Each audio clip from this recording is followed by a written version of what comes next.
परियों से भेंट। एक बार विजयनगर के राज दरबार में एक यात्री राजा कृष्णदेव राय से मिलने के लिए आया। पहरेदारों ने राजा को उसके आने की सूचना दी।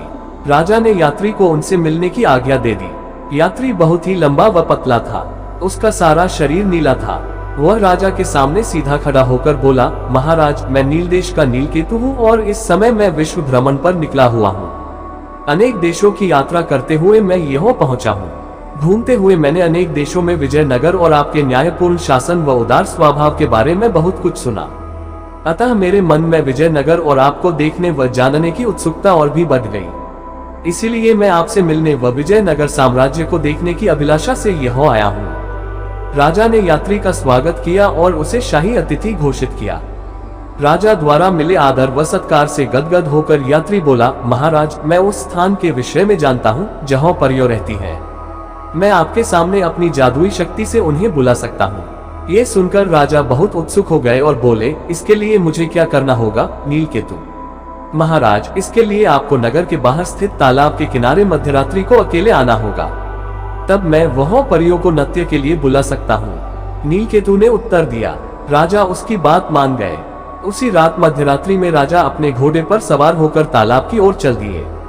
वहाँ पुराने किले से घिरा हुआ एक बहुत बड़ा तालाब था। राजा के वहाँ पहुँचने पर नीलकेतु पुराने किले से बाहर निकला और बोला, स्वागत है महाराज, आपका स्वागत है। मैंने सारी व्यवस्था कर दी है और पहले से ही परियों को यहाँ बुला लिया है। वे सभी किले के अंदर हैं और शीघ्र ही आपके लिए नृत्य करेगी। ये सुनकर राजा चकित हो गए।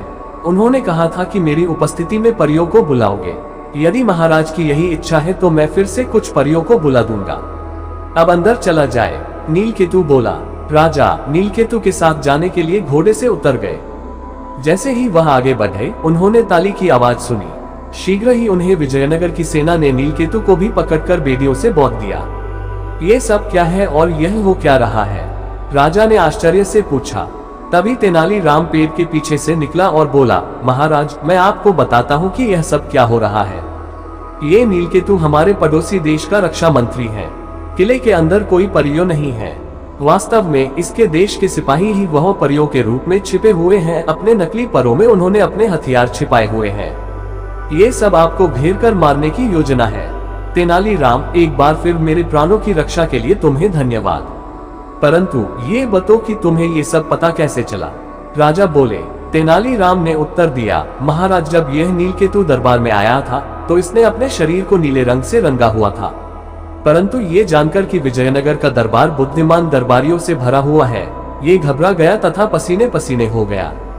पसीने के कारण इसके शरीर के कई अंगों पर से नीला रंग हट गया तथा इसके शरीर का वास्तविक रंग दिखाई देने लगा।